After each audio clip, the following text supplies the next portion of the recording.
So, paano gumawa ng color? Kunwari sa uniform, like, ano ba tawag dyan? Basta yun, may color. Halimbawa, eto may color yung ating character. Delete ko muna tong face dito. Delete natin to. And, this one.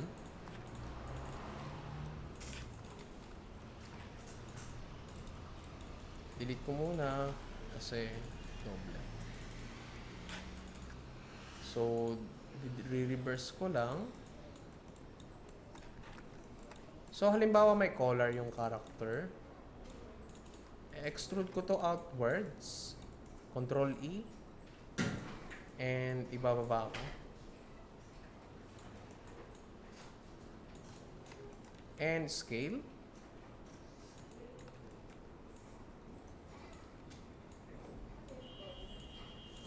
Halimbawa yung color ni Wednesday, pwede natin gamitin yun as reference. Ano ba itsura nun? Medyo ano muna, adlib na lang tayo. Color. So ang gagawin ko dito is gagamit tayo ng tool which is yung detach. Yung ginamit natin kaganina. Detach natin para maghiwalay yung vertex or edge. Ayan, di ba? So, detach na siya. Meron ka ng color. Simpleng color. Pero kung gusto mo siya maging circular, kailangan mo gumamit ng, let's say, ano ko muna. Atake natin. Ang gagawin ko dyan is, i-chamfer ko. Or either magdadagdag tayo ng edge loop. Saka ko siya i-scale. Multi-cut. 50%. Then, scale natin ulit. Pa-wide. So, kung gusto nyo maglagay nung kalimutan ko tawag dito. Sorry, wala akong tulog eh. Yung necktie. Pwede kayo maglagay. Ribbon, madali lang din mag-model ng ribbon. Gusto nyo ba i-demo ko? So, yung ribbon. Ribbon. Yung black. Ano yan? Pag once na nag-extrude tayo, wait.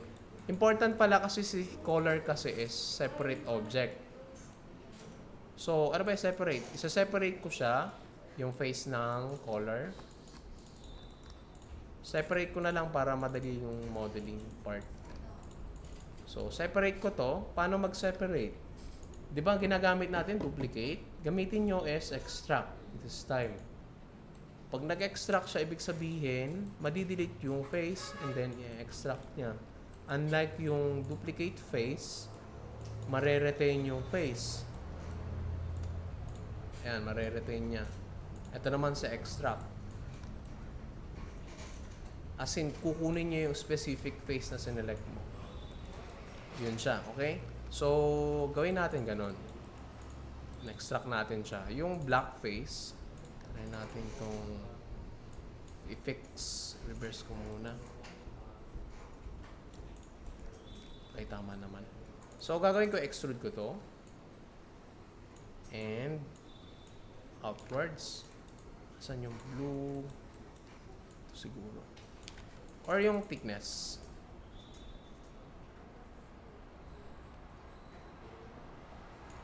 Yan. Usually, mawawala yan kapag ka nag-extrude ka. Lagyan mo lang ng thickness kahit 0.01. Yan. 3. Yan, meron na siyang effect. Diba? Pwede ka na maglagay nung ribbon. So, si ribbon kasi madali lang din. Usually, cube lang.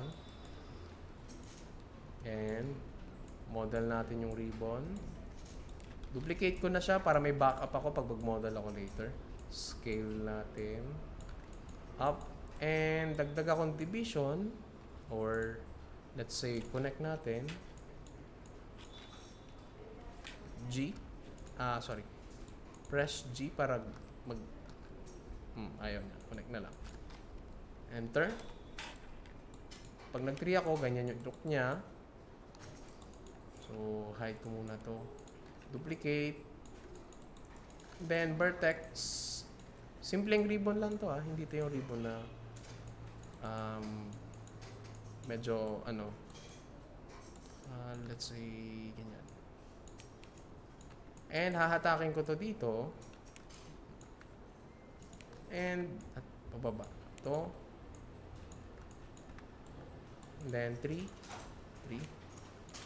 Ganun lang siya kasimple. In-edit nyo lang yung vertex. No need na. Or ang magandang answer dito is i-smooth nyo to. Smooth natin. Ano ba yun? Paano magiging effect? 3. Or delete ko muna, sorry. Yung edge na ito, delete ko. Pwede ko tong i-smooth.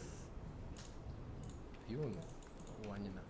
Meron ka ng simpleng ribbon. Then, oops.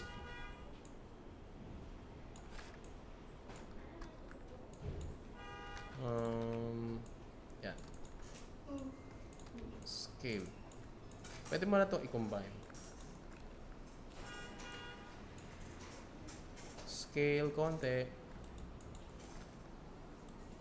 Masyado malaki yung edges. Ay, yung sa likod. 3. So, yung lace, up to you kung gusto nyo siya lagyan ng lace. Ganito kasimple lang hindi nyo naman kailangan gawing bongga. Ganito lang. Matututo naman kayo along the way kung paano mag-model ng mas magandang model pag nagpa-practice kayo. Okay? So, ganun lang siya. Close ko lang.